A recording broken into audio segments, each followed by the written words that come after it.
Democrats greenlight anti-Semitism in the most disgusting possible way. The Democratic Party bars Fox News from a primary debate, and the illegal immigration crisis is real. I'm Ben Shapiro. This is The Ben Shapiro Show.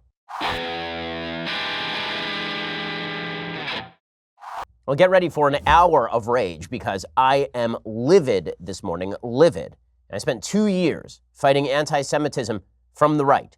I spent legitimately 2 years taking on the alt-right every single day, being threatened with death a lot of times. I was the #1 recipient of alt-right hate for 2 years in the United States. And now the same left that said that they were on my side when it came to fighting anti-Semitism, it turns out they were completely full of bull.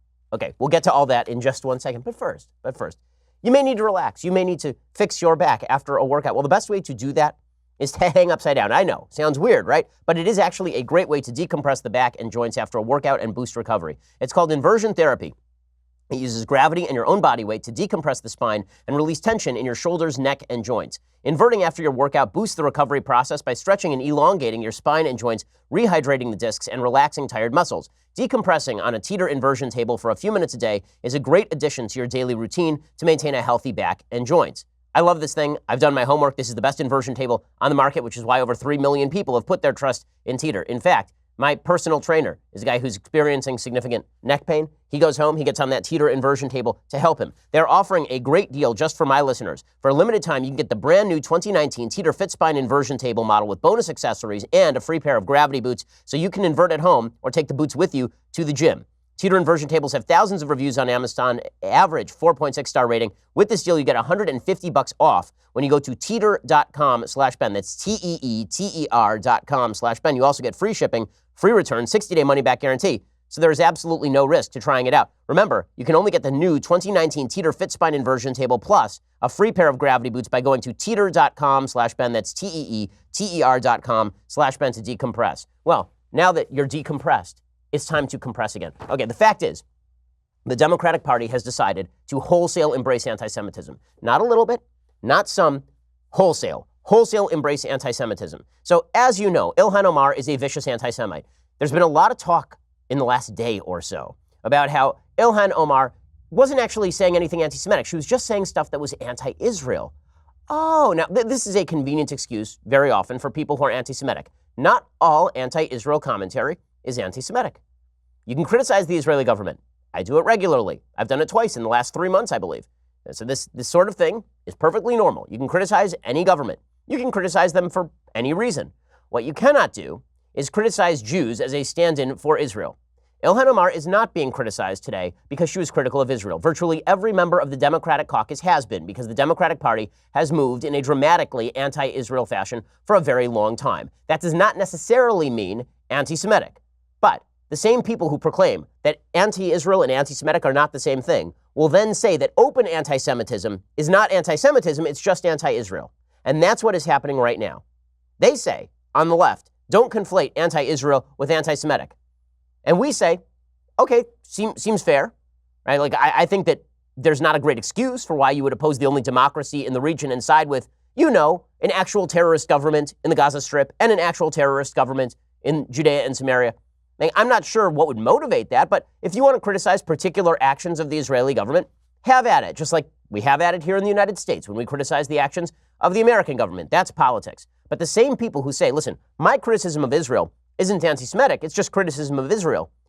Then, when somebody says stuff that is openly anti-Semitic, then they say, hey, no, that's not Jew hatred. That's just us being anti-Israel. You don't get to have it both ways. Either anti-Israel and anti-Semitic are not the same thing, or anti-Semitism and anti-Israel activity are the same thing. What you don't get to do is separate the two, and then when someone says Jew-hating garbage, like Ilhan Omar does consistently, you hide that under the rubric of, oh, she's just being anti-Israel. Here is the thing. She has not said anything about Israel. Every comment about which she has been criticized has nothing to do with Israel and everything to do with the Jews, writ large. She's been criticized for 3 specific statements, lest we forget. And the media is lying about all this today. I'm not going to let them lie about this. She has said 3 specific things for which she has been criticized, and maybe 4 if you include her wish to side with the BDS movement. The BDS movement doesn't just suggest that Israel is wrong in the Palestinian conflict.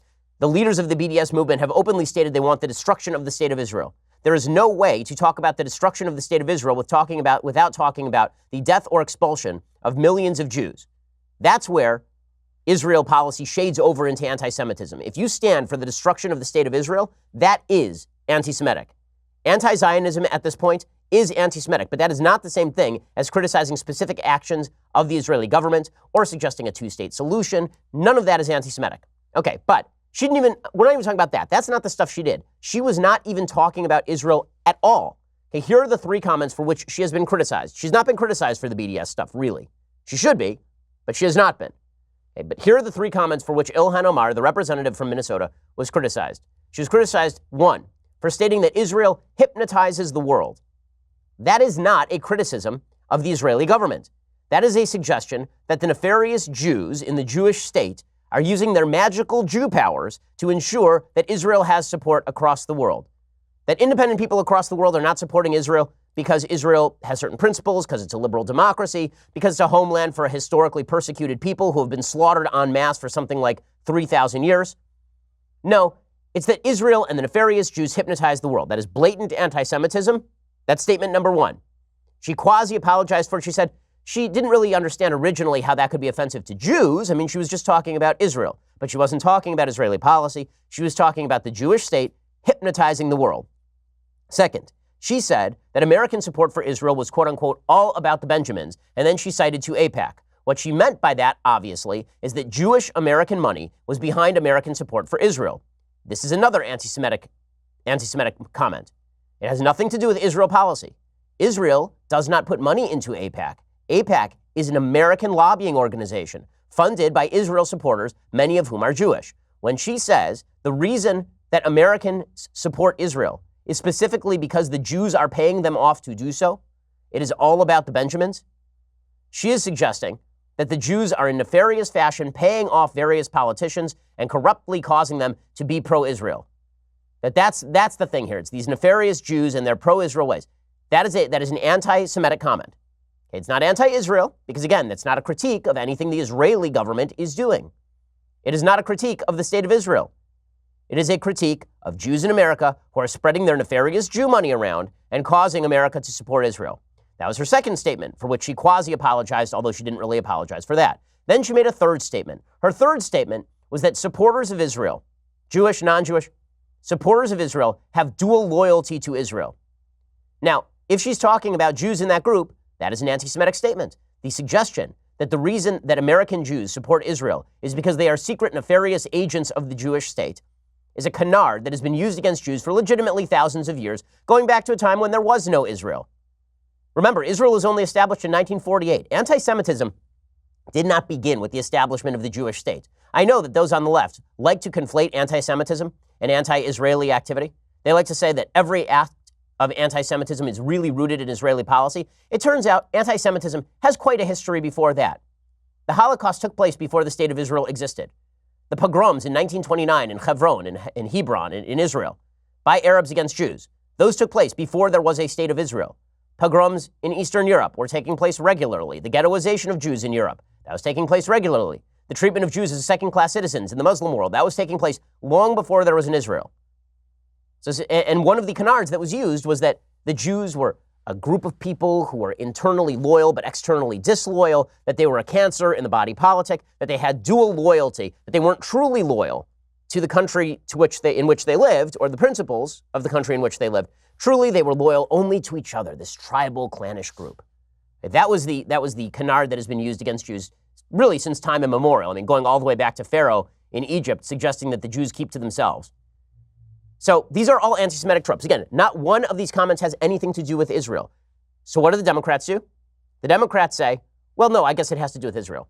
Her comments really have to do with Israel. And you're trying to shut down debate about Israel when you say that she's being anti-Semitic. Again, not any of her comments have to do with Israel. You know that Democrats are lying, and they are covering up that lie by proclaiming that they are just trying to open the debate about Israel itself. But again, she didn't say anything about Israel. And it is amazing to watch as the Democrats are incapable, completely incapable, of stopping the anti-Semitism rising from within their ranks. Because for the Democrats, not all hate is equal.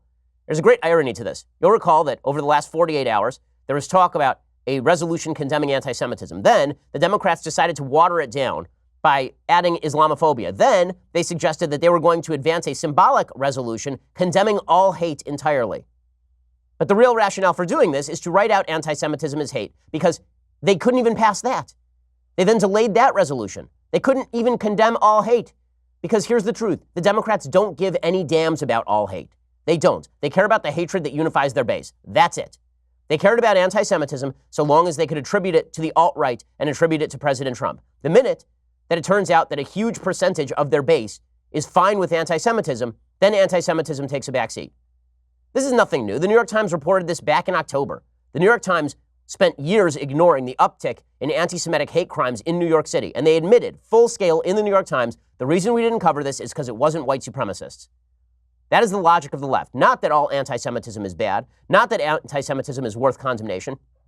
No, the idea is that anti-Semitism is only bad if we can attribute it to our political opponents. If we're doing it, then it's not really anti-Semitism. Then it's just us being anti-Israel.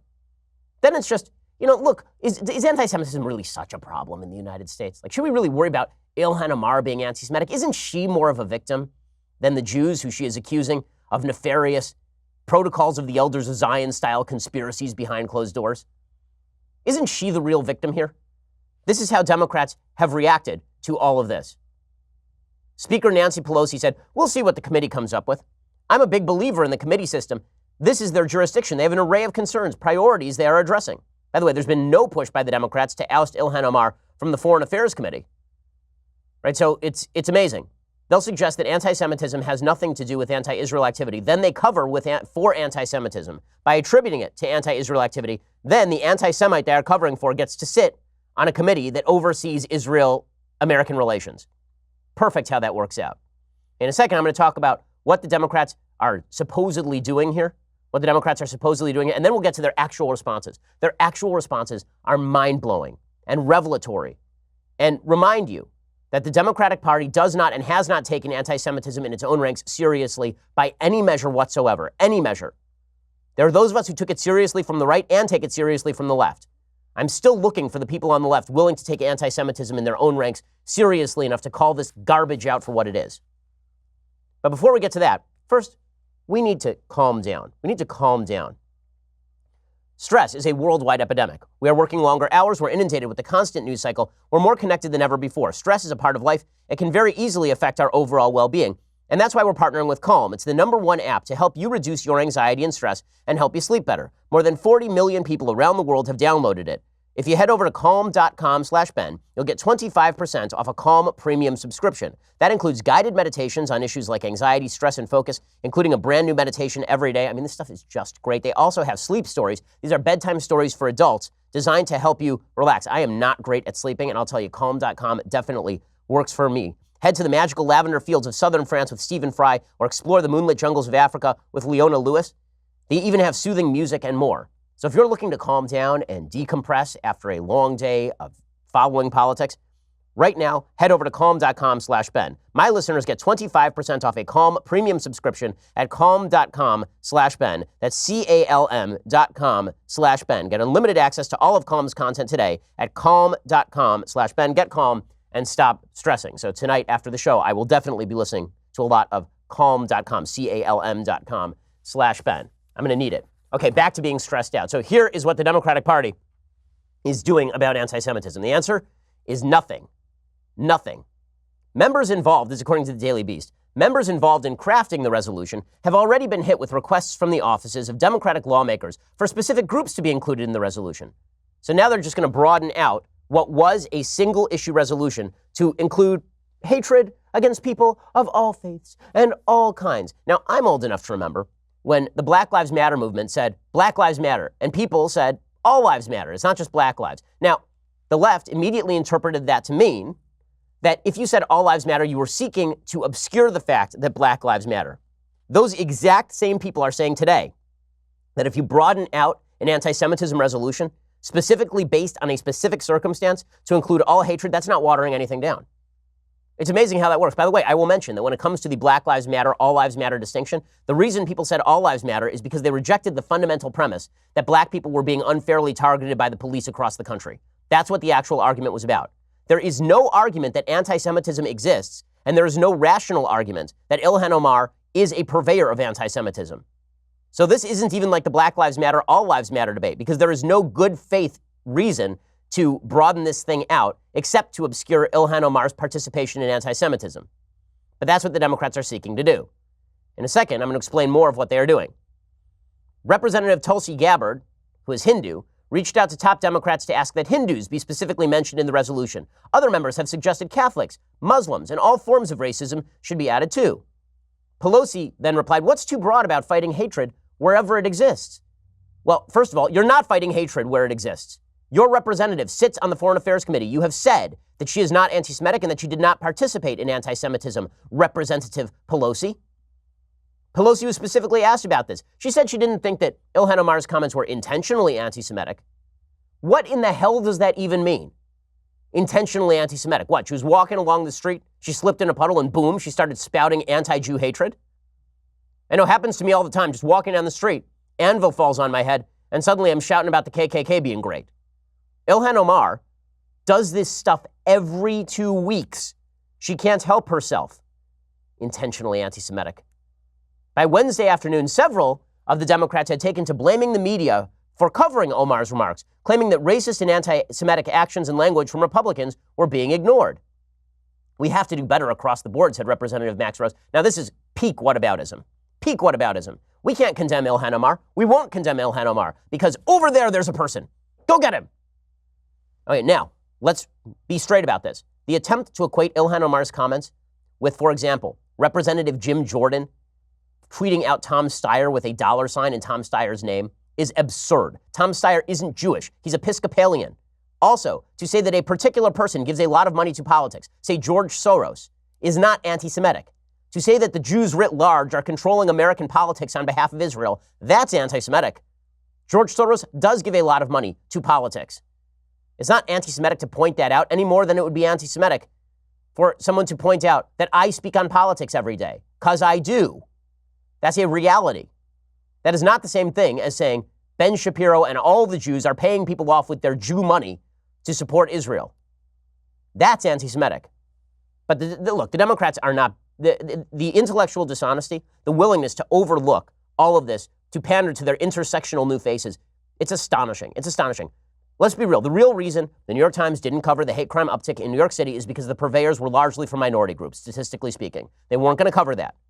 They weren't going to cover that because for the Democrats, not all hatred is to be condemned, only hatred that affects the intersectional coalition. Only hatred that helps them coalesce their various bands of supposedly dispossessed victim groups. And Jews aren't to be included in that, even though they are the smallest of these victim groups and the most likely to be targeted by hate crimes, because that might divide the Democratic base. Intersectionality is a dangerous drug. Democrats have been taking it, and now they've OD'd. Representative John Yarmouth said, "We've already voted on it." He said, "Whatever we do, it's going to look like we're responding specifically to her and to AIPAC." Well, it should look like you're responding specifically to Ilhan Omar. She's the one who started this. Majority Whip James Clyburn conceded some members felt Omar had been singled out for her comments. He said, all hate, anti-Semitism, Islamophobia, racism, all that stuff. And then James Clyburn let the cat out of the bag. Then James Clyburn really let the cat out of the bag. You ready for the ugliest garbage you've ever heard from Majority Whip James Clyburn of South Carolina? You ready for this? This is from The Hill. Clyburn came to Omar's defense on Wednesday, lamenting that many of the media reports surrounding the recent controversy have omitted mentioning that Omar, who was born in Somalia, had to flee the country to escape violence and spent 4 years in a Kenyan refugee camp before coming to the United States. Her experience, Clyburn argued, is much more empirical and powerful than that of people who are generations removed from the Holocaust, Japanese internment camps during World War II, and then the other violent episodes that have marked history. I'm serious about that. There are people who tell me, well, my parents are Holocaust survivors. My parents did this. It's more personal with her, Clyburn said. I've talked to her, and I can tell you, she is living through a lot of pain. This is vile. Vile. So anti-Semitism no longer matters because you see Ilhan Omar suffered. You know who else suffered? Ayaan Hirsi Ali. You know what the left has done with Ayaan Hirsi Ali? They've othered her. They've decided that she cannot be heard. They've tried to ban her from campuses because she is anti-radical Islam. They've done that. She had the same worse experiences than Ilhan Omar. I'm not aware that Ilhan Omar was a victim of female genital mutilation as Ayaan Hirsi Ali was. Doesn't matter. Ayaan Hirsi Ali has been ousted by the Democrats and othered by the Democrats. But don't worry. Ilhan Omar can be as anti-Semitic as she wants to because who cares about the Holocaust? It happened so long ago. Now imagine for a second a Republican saying about the history of slavery. You know what? People should stop complaining that America enslaved people. They really should stop complaining about it altogether. Like, we shouldn't even mention it. And if somebody says something racist today that is linked to the legacy of slavery, if somebody says something about enslaving black people today that is linked to the legacy of slavery, we shouldn't, that was 150 years ago. Were you enslaved? Happened a long time ago. People on the left would be angry to suggest that because you had people who died in the Holocaust, well, you haven't suffered as, what is this, competitive suffering? This isn't about who has suffered more. This is about a person expressing open Jew hatred and James Clyburn making excuses for it because he wants to kiss Ilhan Omar's ass and the asses of all of her friends, AOC, Rashida Tlaib, Ro Khanna. This is James Clyburn kowtowing. And it's also about an unfortunate fact. The Congressional Black Caucus has tolerated anti-Semitism for years. They've been close with Louis Farrakhan. They've been close with a bunch of figures, Linda Sarsour. They've gone out of their way to cultivate relationships with people who have been ousted from the Overton window of American politics for decades now. The CBC coming out in defense of Ilhan Omar is just the latest iteration of this garbage. James Clyburn, really? We can't, my parents are Holocaust survivors? Listen, if the Holocaust had never taken place, you know it would still be wrong? Jew hatred. That would still be wrong. But for the Democrats, there is this intersectional pyramid. Ilhan Omar is higher on the intersectional pyramid. She's from Somalia, she's Muslim, she's a woman. That means she can be as anti-Semitic and disgusting as she wants to be. So that is the hottest take of the day, but it's not the only take of the day. We'll get to the other Democratic takes on all of this in a second, and then I will show you how this has played out in Europe. Because we know where this is going, folks. We know where this is going. It is not a secret. The Democratic Party is becoming the Jeremy Corbyn Labour Party of the UK, which means that America is likely to go the direction of Europe when it comes to anti-Semitism more generally if this continues. I'll explain in just a second. First, let's talk about preserving your family memories. I've said for a long time that I am very, very big on helping to preserve family memories because in the end, that's really all you're going to have. And here are a few reasons why so many people are motivated and excited to digitize their old analog format with Legacybox. What you really need to do is ensure that all of those old photos in your garage, all that old film, that is digitized and updated, and then you can have it convenient to you on a thumb drive or on a DVD. Save your family films and photos from degrading or being lost forever. Play your videos that you haven't been able to play in years because you don't have a VCR anymore. This gives you peace of mind and a great sense of accomplishment. It makes a fantastic gift to parents, to siblings, to spouses. Send your Legacybox filled with old home movies and pictures, and then Legacybox does the rest. They will professionally digitize your moments onto a thumb drive, a digital download, or a DVD. They have easy-to-follow instructions and safety barcodes included for every item. Receive all your original moments, recorded moments back, along with a perfectly preserved digital copy, and get personalized updates at every step. Receive up to 12 personalized email updates.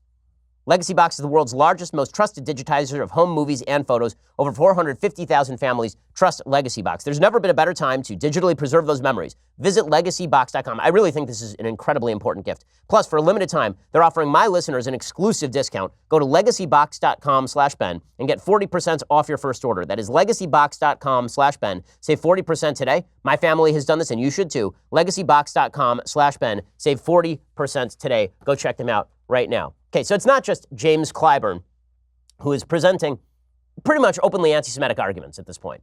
I mean, Clyburn's argument is an openly anti-Semitic one. Anti-Semitism is fine, Jew hatred is fine, so long as you can say you're a member of a more victimized group or you have had more victimized experiences. But that's not the only terrible argument coming from the Democrats today. Every major Democratic presidential candidate who has commented on this has come out now in defense of Ilhan Omar in the most dishonest possible way. So Bernie Sanders. Now, people will say that Bernie Sanders, because he's a Jew, that he has more legitimacy on this. Bullcrap. Bernie Sanders has no more legitimacy on this than anyone else. He is not a practicing Jew. He has not been for a long time. He is an atheist. He has self-stated he's an atheist. He has no real identification with a shul, with the Jewish community, with Jewish principles, or any of that stuff. So spare me he can't be saying things in defense of anti-Semitism. He's a Jew. Of course he can. So here is him defending anti-Semitism from Ilhan Omar. Quote, "Anti-Semitism is a hateful and dangerous ideology, which must be vigorously opposed in the United States and around the world. We must not, however, equate anti-Semitism with legitimate criticism of the right-wing Netanyahu government in Israel. Hey, no one has done that. No one. Again, not a comment Ilhan Omar is being criticized for has anything to do with Benjamin Netanyahu. Not one word that she has said has anything to do with Israeli policy. It all has to do with the powers of the nefarious Jews and their dual loyalty. That is what she's being ripped for. If it were just about opposing Israel, then don't you think that every Democrat would be hit with this kind of stuff? Legitimately, like all of them? Because how many Democrats stood up against Barack Obama's insane Iran deal that put the existence of the Jewish state at risk? Virtually none. Was Chuck Schumer called an anti-Semite for that? No, he was not. So there was something different that happened here, obviously. But Bernie Sanders is playing this game. They're playing this sick, disgusting game where they say, anti-Israel is not the same as anti-Semitism. Here is a person saying a very anti-Semitic thing, and we will pretend it is an anti-Israel thing. You ever wonder why so many Jews seem to get very touchy when people start talking about how much they hate Israel and how much they think that Israel is the evildoer in the Middle East? And you say, why are they so touchy? Now, I'm not touchy when they criticize my American party. The answer is because a lot of Jews look at your commentary on Israel, in which you incessantly criticize Israel, and they say, you might be an anti-Semite. And you say, well, I'm not. Okay, well, maybe you're not. But it's weird because all of the anti-Semites, all of them are anti-Israel. How odd. How odd. And not only that, all of the anti-Semites will guise their anti-Semitism under the, oh, I'm just anti-Israel canard. And Bernie Sanders is doing that today. He says, rather, we must develop an even-handed Middle East policy which brings Israelis and Palestinians together for a lasting peace. What I fear is going on in the House now is an effort to target Congresswoman Omar as a way of stifling that debate. F you, Bernie Sanders. Honest to God. What I fear is an effort to target Omar to stifle the debate. What debate? There's no debate. She didn't mean to start a debate about the power of AIPAC, about whether AIPAC's lobbying power is outsized, which, for the record, it is not. AIPAC spends less money on elections than virtually every other group that is connected with the promotion of connections with a foreign country. Right? There is a Cuba, there's a Cuban lobby, there is a Mexican lobby, there is, in fact, an Irish lobby. All these lobbies exist. But for the record, that's not what she's talking about. There is no debate here. She wasn't trying to start a debate. She was saying Jew-hating things, and Bernie Sanders is trying to subsume that under the rubric, oh, she's just anti-Israel, that's all. And this has become the talking point for the Democrats. So what they want to say is anti-Israel doesn't mean anti-Semitic. But if you say something anti-Semitic, we'll let it go because it's probably just anti-Israel. Senator Elizabeth Warren does the same thing. She says, we have a moral duty to combat hateful ideologies in our own country and around the world. And that includes both anti-Semitism and Islamophobia. Again, the fact that they feel the need to link the two, as though the real story here is people being mean to Ilhan Omar. The real story is a West Virginia GOP poster condemned by pretty much everyone. That is somehow equivalent to a sitting member of Congress consistently, not once, 3 times in 6 weeks, saying openly anti-Semitic stuff and not being condemned by her own party, equating the two. Okay, but that's not all. She says, in a democracy, we can and should have an open, respectful debate about the Middle East that focuses on policy. Branding criticism of Israel as automatically anti-Semitic has a chilling effect on our public discourse. Threats of violence like those made against Representative Omar are never acceptable. Who's making threats of violence against Ilhan Omar? And if they are, shouldn't they be arrested? That's a violation of the law. But notice how she conflates that. Again, for the 1 millionth time this show, I'm not saying, and no one has said, that all criticism of Israel is anti-Semitic. I am saying that if you use anti-Semitism and then cover for it by saying, no, I'm just being anti-Israel, then you are an anti-Semite and an anti-Semite enabler. Kamala Harris does the same thing. She's even worse, Kamala Harris. Garbage senator from California. She says, we all have a responsibility to speak out against anti-Semitism, Islamophobia, homophobia, transphobia, racism, blah, blah, blah, blah, blah, blah, blah. But like some of my colleagues in the Congressional Black Caucus, I am concerned that the spotlight being put on Congresswoman Omar may put her at risk. What? So she says something wildly anti-Semitic, not once, 3 times. If we pay attention to this, we are the bad people because we are putting her at risk. I don't remember her same concern for Steve King's safety, do you? Representative King, who defended quasi-white nationalism. You remember this? He did this in the New York Times. Some of us called on people to support a primary effort from Senator Randy Feenstra in Iowa, who you should go support today. Some of us called on the House to censure Steve King and remove him from committee assignments. I'm old enough to remember that because I'm more than 2 months old. But apparently, Democrats are not old enough to remember that. They are very concerned about Congresswoman Omar's safety because people might say things that remind people of what she said. Unbelievable. And then there's Congressperson Emmanuel Cleaver. He says, I think there ought to be a resolution that ought to be condemning all the isms. If we're going to start condemning, let's condemn sexism, homophobia, Islamophobia, everything. Oh, all lives matter. That's where we're going. All lives matter. By the way, the CBC was so defensive of Ilhan Omar that when she tried to escape questions yesterday, they literally formed an offensive line and pushed away journalists. Were the journalists angry? No, of course not. Were they upset? No, of course not. Today, all of the major newspapers in the United States are filled with editorials supporting Ilhan Omar and suggesting that the blowback on her is really about conservatives pouncing. It's really about the pouncing of the conservatives. Now listen, we know where all of this is going. Okay, this is not a shock. We know where all of this is going in Europe. And I'm going to explain where it has gone in Europe in just 1 second. First, you're going to have to go over to dailywire.com and subscribe. For $9.99 a month, you can get a subscription to Daily Wire. When you do, you get the rest of the show live. You get the rest of Andrew Klavan's show live, Michael Knowles' show live. Plus, you get 2 additional hours of me this afternoon. We're having on today the head of the Council of Jewish Presidents, Malcolm Heinlein, to talk about this particular scandal among the Democrats. We'll give you all the updates throughout the day. Basically, our show lasts all day at this point, and that's why you should tune in. And you should subscribe. For $99 a year, you get that, plus the greatest in all beverage vessels, the Leftist Tears hot or cold tumbler. Look at it. Doesn't it make you feel better just looking? It makes me feel better. So go check that out right now. When you subscribe, you also get our Sunday special on Saturdays. We have so many good Sunday specials coming up, like a bunch of them. This week, it's Arthur Brooks of American Enterprise Institute, the author of Love Your Enemies. He stops by. And then I can't announce who our next Sunday special guests are going to be. Let me just say, amazing. Amazing. So this is why you want to be part of the team over at dailywire.com for $99 a year or $9.99 a month. Go check it out right now. And please leave us a review at YouTube and iTunes and follow us and subscribe. We are the largest, fastest growing conservative podcast and radio show in America.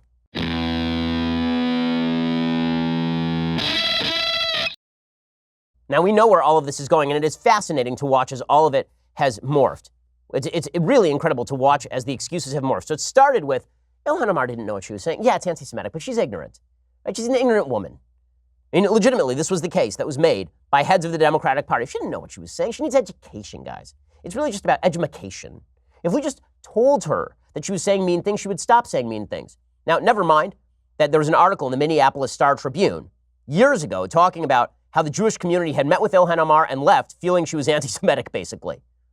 And that people have been trying to, quote-unquote, educate Ilhan Omar about this stuff for years to no avail, which suggests perhaps she knows precisely what she is doing. It started with, oh, it's just ignorant. It's just ignorant. So then it turned into, well, it's bad, right? The anti-Semitism is bad, sure, but what's really bad is that Donald Trump is president. That's really bad.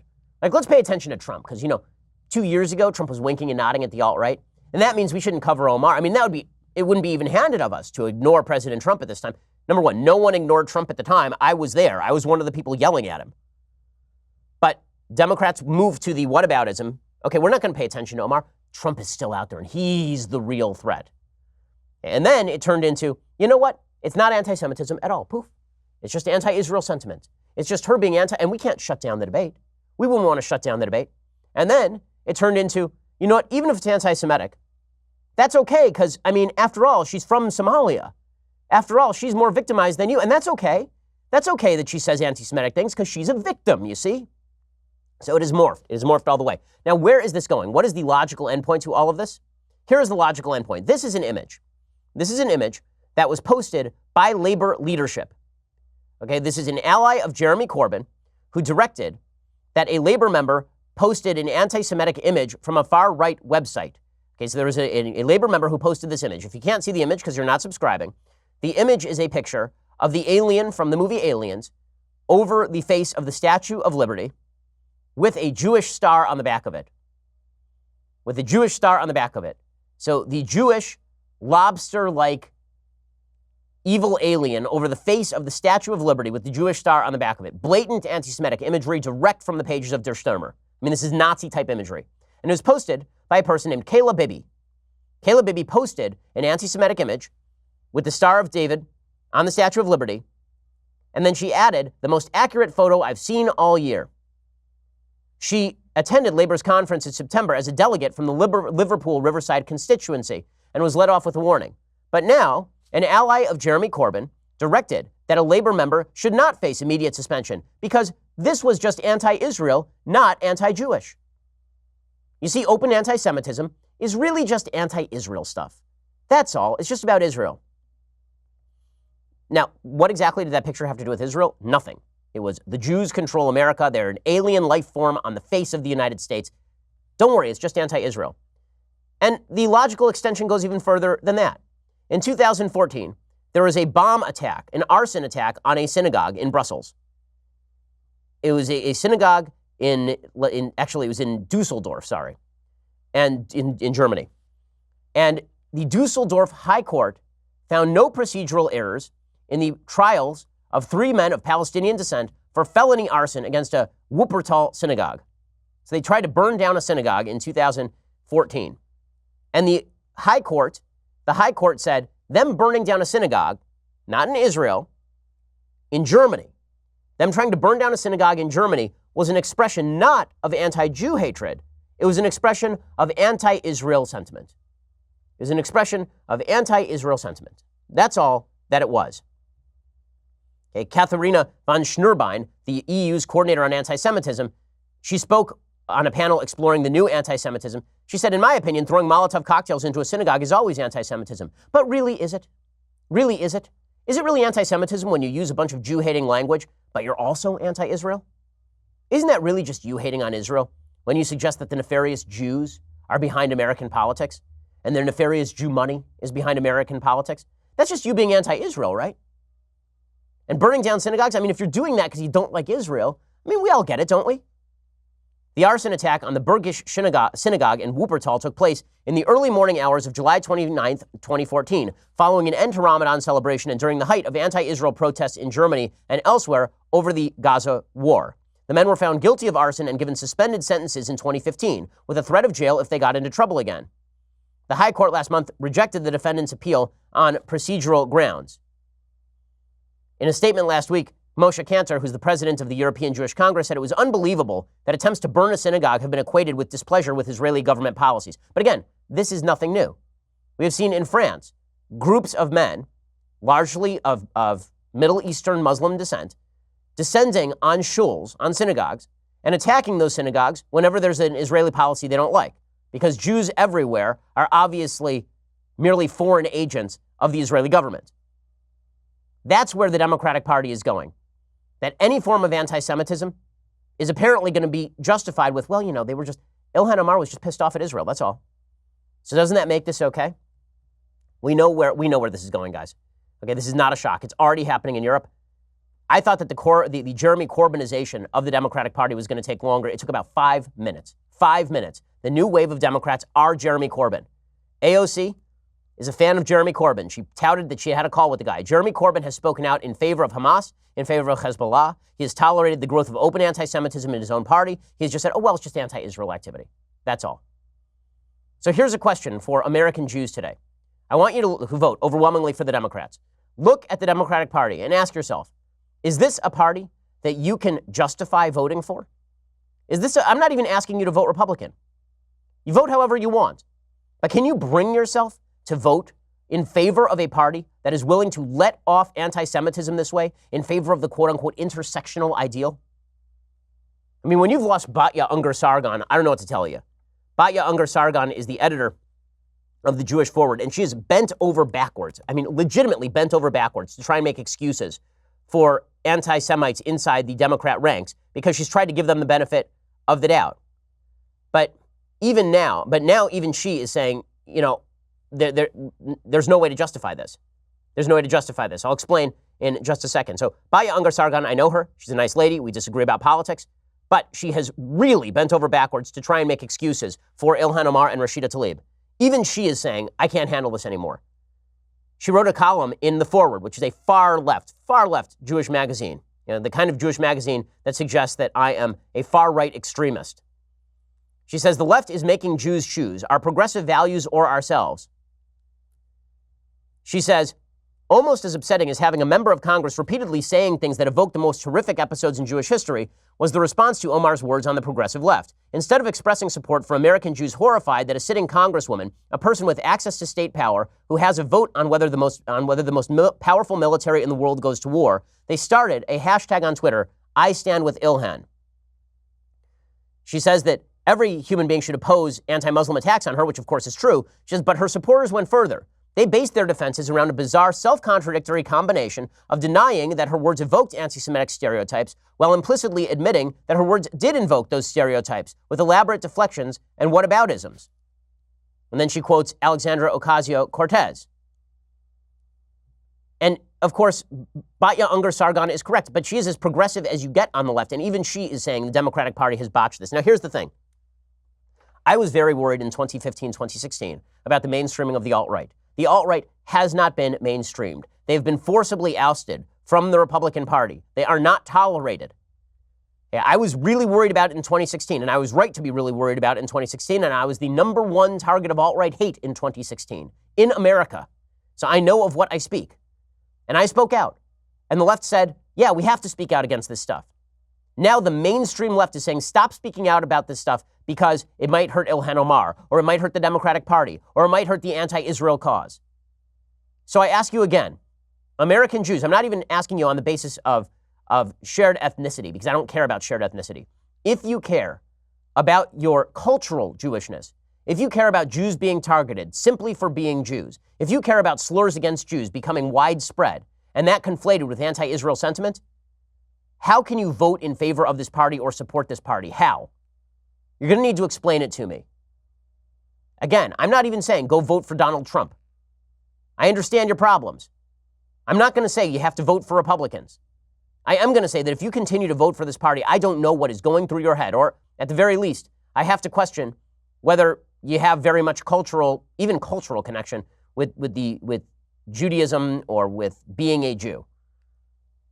Because let's face it, Jews are now under attack by the mainstream of the Democratic Party, who are willfully ignoring anti-Semitism in order to prop up their intersectional coalition. This is not a matter of principle for Democrats. This is political convenience. Well, political convenience allows some bad actors through the door, and Democrats have been championing them. Ilhan Omar is on the cover of Rolling Stone this week with the head of the House of Representatives. Unbelievable. Okay, speaking of disgusting left behavior, there was an amazing thing that happened yesterday. Martha McSally, who's the senator from Arizona and a former Air Force pilot, she was in a hearing about sexual assault in the military, and she let slip that while she was in the military, she was sexually assaulted by a superior. My drive to fight against sexual assault in the ranks is not from the outside looking in, and it is deeply personal. Like you, I am also a military sexual assault survivor. But unlike so many brave survivors, I didn't report being sexually assaulted. Like so many women and men, I didn't trust the system at the time. The perpetrators abused their position of power in profound ways. And in one case, I was preyed upon and then raped by a superior officer. I was horrified at how my attempt to share generally my experiences were handled. Like many victims, I felt the system was raping me all over again. Okay, so that is, a brave thing to come out with. It is, because obviously she's speaking out against a system in which she participated. I mean, she wasn't not participated in the rape, but she's speaking out against the military in which she was a member. And for her trouble, she is ripped by Jill Filipovich. She's a feminist, a supposed feminist, because real feminism is attacking women who are victims of rape, apparently. Jill Filipovich tweeted, "This is complicated by the fact that McSally is a member of the exact movement that is hostile to sincere and holistic efforts to combat violence against women, and that folds misogyny into much of its politics. But feminists do want all women to benefit from our gains." In other words, Martha McSally, the fact that she came out and explained that she was raped, that's complicated because she's right-wing. Because she's conservative, that really complicates things. Again, if you are militarizing rape in order to attack conservatives, if you are ignoring anti-Semitism in order to shore up your base, let me suggest that your party has a serious moral problem. I don't want to hear anymore. I don't want to hear anymore about how the left is great at policing itself. The left is garbage at policing itself. Garbage. I've said for a long time, at least when the right sees people as a general matter, we try to police ourselves, right? Roy Moore is not sitting in the Senate because the right at least tries to police itself. Steve King isn't sitting on committees because the right tries to police itself. Name the last Democrat who was so extreme that they were actually ousted by their own party. Name them. Okay, the last time I remember is when Cynthia McKinney was basically exercised by her own party, or excised by her own party, and that was back in like 2003. It's been nearly 20 years since the Democrats policed a damn thing. It's absolutely unbelievable. But I guess it's not that unbelievable when political convenience overtakes principle, which it clearly has for the Democratic Party. Joe Lieberman, he came out and said, former Democratic vice presidential candidate, he said that Democrats will be held accountable if they don't act on Representative Omar's comments. I think this is far too hopeful. Congresswoman Omar's statements clearly do not represent the thinking of most anybody else in office in the Democratic Party. But if they start to mumble in response to her specific and clear anti-Semitic statement, then the party itself is going to be held more broadly accountable for having similar feelings, which I know they don't. So again, I say this is a moment of testing, moral testing. Well, they tested and they came up short. End of story. The Democrats were tested. They came up short. But really, should we be surprised? They've been tolerating this sort of garbage in their ranks for years, for a very, very long time, for a very long time. And that's not any shock that now all that's happened here is just clarification. All that's happened is that the veil is now off. That's all that's happened. It's not that Jeremy Corbynization of the party took place over the last 24 hours. It's that this party was moving toward Jeremy Corbyn for years on end, and finally the last vestige of pretend opposition to anti-Semitism is stripped away so long as ignoring anti-Semitism is politically convenient for the Democratic Party. How horrifying, and how sad for the country, really. You should have two parties that oppose anti-Semitism, and now the Democratic Party is openly embracing it and pretending it doesn't exist. Amazing. Alrighty, well, time for some things that I like and then some things that I hate. So, things that I like today. Shout out to Senate Majority Leader Mitch McConnell, who had the best line of the day yesterday. He was asked specifically why he is bringing up for a vote the Green New Deal, but not House Resolution 1, which is the Democratic plan to basically remake voting across the country and would make voter fraud significantly more easy. McConnell was asked, why are you bringing up one bill but not the other? You're opposed to H.R. 1. You're also opposed to the Green New Deal. Why is the Green New Deal getting a vote in the Senate when H.R. 1 is not? Because I get to decide what we vote on. A Cocaine Mitch dropping the hammer right there and breaking a smile as he does it, a rare smile from Cocaine Mitch. That, of course, is exactly true. The media wish that they got to dictate what Cocaine Mitch votes on, but that is not a thing that is happening. Okay, other things that I like. This is a thing I like and hate. I will say the documentary on HBO, Leaving Neverland, about Michael Jackson. We talked about Michael Jackson at length yesterday. It's difficult. It's certainly difficult to watch. It's pretty stomach churning. It is well made, and it is worth the viewing because, again, we can all learn moral lessons from looking evil in the face. Yes, I'm talking to you, Democrats. So here is a little bit of the preview for Leaving Neverland. Everybody wanted to meet Michael or be with Michael. And then he likes you. I was 7 years old. Michael asked, do you and the family want to come to Neverland? We drive in and forget about all your problems. You were in Neverland. It was a fantasy. The days were filled with magical childhood adventure experiences. Playing tag, watching movies, eating junk food, anything you could ever want as a child. It's like hanging out with a friend that's more your age. Just kid things. They were just doing kid things.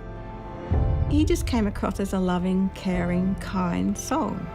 I mean, just super disturbing stuff, but it is worth the watch. Okay, time for some things that I hate.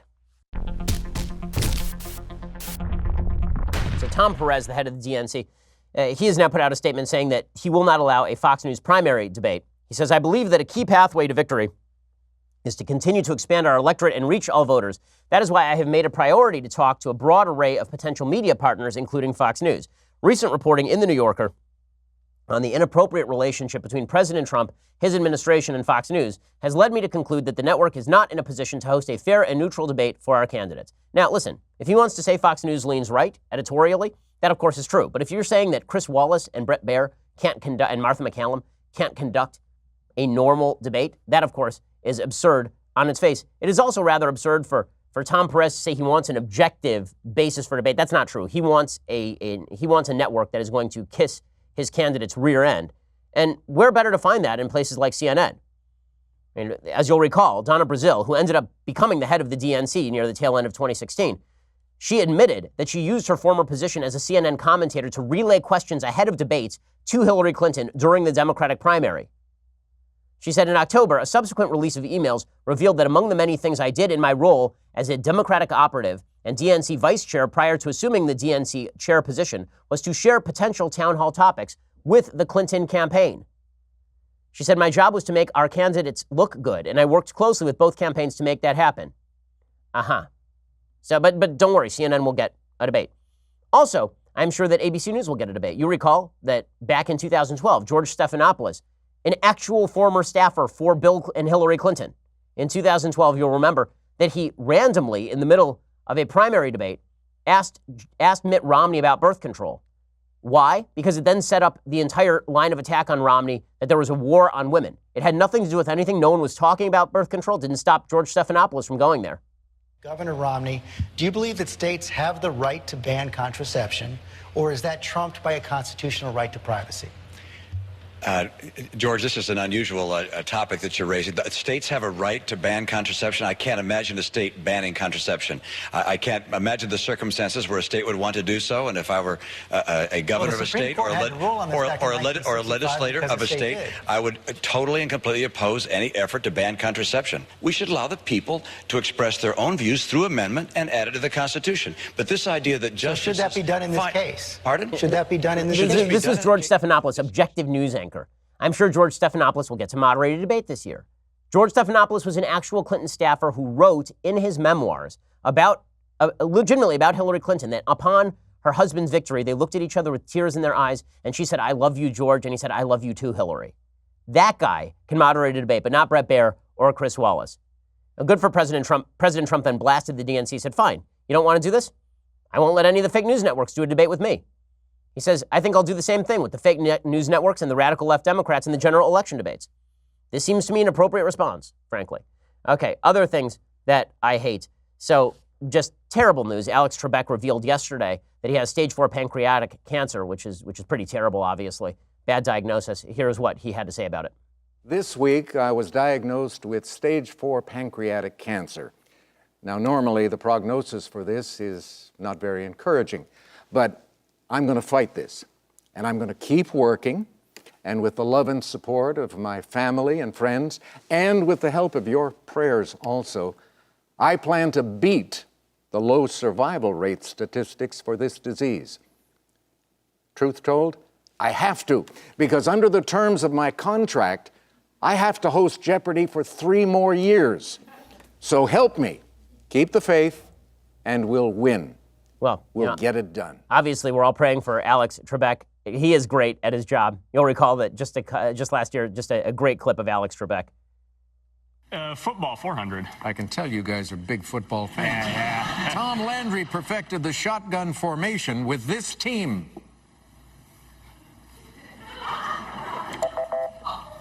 Dallas Cowboys. Do you think we should go to commercial? These penalties are simultaneous violations by the offense and defense that cancel each other out. And they are called offsetting penalties. Let's look at the $1,000 clue, just for the fun of it. If you guys ring in and get this one, I will die. Alex Trebek, great at his job. Obviously, we're all praying for him. Well, we'll see you here a little bit later this afternoon. I'm sure I will have a lot more to say. At that point, Nancy Pelosi, in the last few minutes, has come out and said, Ilhan Omar just doesn't know what she's saying. That's all. She just doesn't know what she's saying. I'm not kidding you. Like, literally, in the last 5 minutes, Nancy Pelosi came out and suggested that she is not anti-Semitic. She just doesn't understand the full weight of her words. Oh, so that's what we're going to go with here. All right, sure. We'll be back later. This is why you should subscribe so you can get 2 more hours of the Ben Shapiro Show. Or, alternatively, we will be back here tomorrow and we'll recap it all for you then. I'm Ben Shapiro. This is the Ben Shapiro Show.